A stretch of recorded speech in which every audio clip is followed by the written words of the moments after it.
Hi and welcome to today's episode, which is all about seeing if I can turn a sweet and creamy TikTok trend into a savoury and delicious breakfast food. I bought a packet of phyllo pastry on a whim and it needed to be finished yesterday, so I've been thinking of what I can make with it. I made a spinach and feta pie a few days ago, worked really nicely, but then I've been thinking, what can I do with this other packet? I had a scroll through TikTok last night trying to get some inspiration, and I kept seeing this kind of cake coming up. What they were doing is gathering up the phyllo and stuffing it into a tin and then pouring over a mixture of condensed milk and eggs and some other bits and pieces, baking it and then topping it with chopped pistachios. At the time I thought that would be incredible. I really want to eat that, and I've got condensed milk in the fridge. I was thinking, what could I use for the egg substitute, and thought I could use silken tofu, but then remembered I've got some Oggs, scrambled Oggs, similar thing to Just Egg in the States. That then got me thinking about breakfast type foods, so I've settled on veganizing and savouryizing that little cake and turning it into like a breakfast pie cake thing. I'm not sure if what they were doing has a name. Perhaps it's an Arabic dessert, something like that. I'm not sure. What I need to do is gather everything up and brush it with butter and then bake it, and then mix up the eggy mixture, pour that on and bake it again. So let's attempt to do this. I'll start off by gathering all the pastry. I've got a little wet tea towel. I'm going to drape that over the rest of the phyllo just so it doesn't dry out. I've had the pastry out of the fridge for at least half an hour. You want it to be room temperature just so it's a bit easier to work. I've lined a square cake pan. I think this is maybe 9 by 9, maybe 8 by 8, something like that. And I've lined it just to make it easier to lift the thing out. I've just decided I'm going to put in strips of Applewood vegan cheese.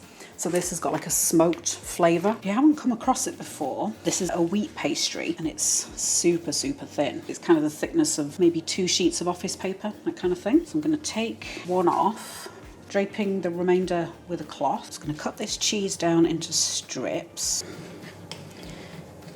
Start with the bottom edge and kind of fold a crease into it.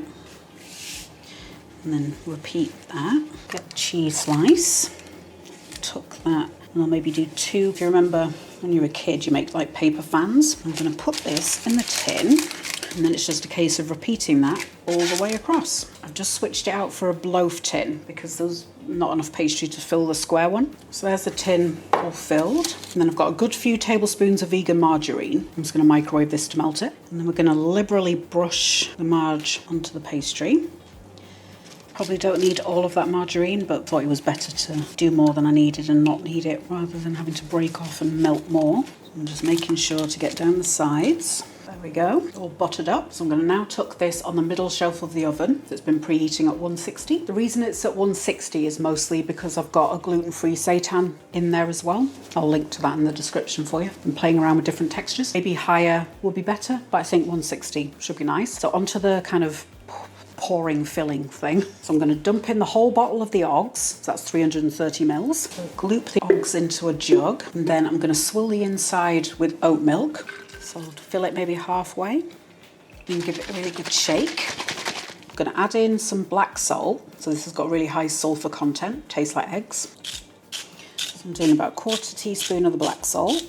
And then I'll see what the consistency is like, and then I might pop in a bit more milk. You could probably do this with a mixture of Bezan chickpea flour and some oat milk as well. Now it's just waiting for that pastry to go golden brown. We can pour the filling over. The phyllo's been in the oven 25 minutes, 30 minutes, something like that, going nice and golden. So let's pull it out and pour that eggy mixture on. Oh, so here it is. Looking amazing and golden. Gone nice and crispy. Then I'll whisk the mixture up, just in case anything's settled. Pour that over. So I've used probably half the mixture. The rest can be for French toast. I'm just going to try smacking just to get it in between the cracks a little bit. And then I'll pop that back in the oven. I did increase the temperature to 180 after the first 10 minutes, just because it wasn't getting any colour on there. So now I just need to leave that probably until it goes golden on top. And that's and maybe if I jiggle it, it's kind of firm, those bits on the top. And then we'll yank it out and stuff it in our faces. So here's our little breakfast cake, all baked and ready to go. So the texture on the kind of egg mixture, it's gone a little bit firm, nice and stable. And you can see it's holding its shape really well. It's not kind of collapsing at the sides. I'll spin it around so you can see it. Oh, yes, look at that. So there you can get a really good idea of all those delicious layers.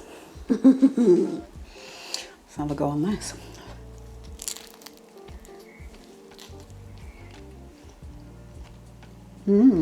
That's special. The inside of it's really soft and tender, but still was a nice chew. But then the outside, where it's been up against the pan, it's really crisp. I've topped mine with some cooking chorizo that I found from the Squeaky Bean Company. It's delicious. Really wonderful flavour and texture. And it reminds me of, yeah, like the dry cured chorizo. I might make a paella with this at some point. Stick around for that. I scattered the sausage on top to have it as a little topping, but I reckon if you want to take this up a level, you could put like pieces of vegan bacon in those folds. You could do chunks of the chorizo, chunks of Cumberland sausage, all of those kind of breakfast type flavours, maybe some sun-dried tomatoes, that kind of thing.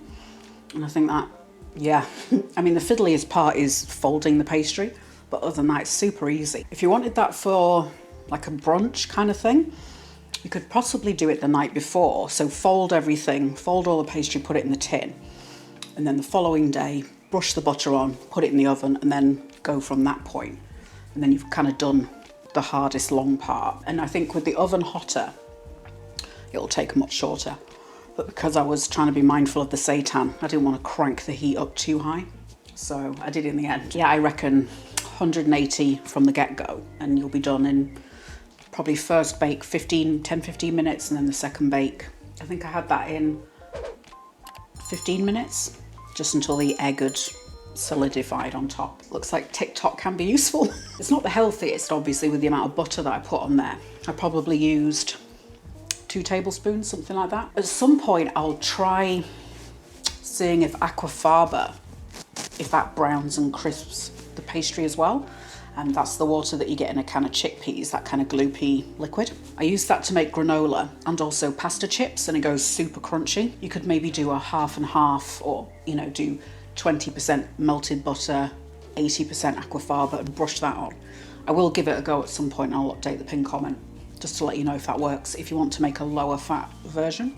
But as a, you know, once off breakfast treat, I think that's super. This will work obviously as a breakfast food or like a picnic, that kind of thing, now that we're getting to nice weather, because I think that's going to be really pleasant cold as well. You could probably do a spanakopita, like the spinach and feta pie, and do it in that style.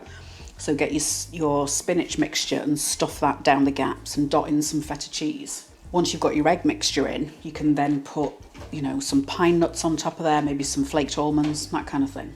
I think that would be delicious. As ever, I'll round off the video saying a huge thank you to my supporters on Patreon. Having you in my corner keeps my spirits buoyed up and fridge stocked full of delicious breakfast type goods. If you want to support the channel and me, I'll stick the link down in the description for you so you can join over on Patreon. Hit subscribe and turn on notifications if you're also a fan of delicious food that comes in layers. While you're waiting for next week's video, have a look at this.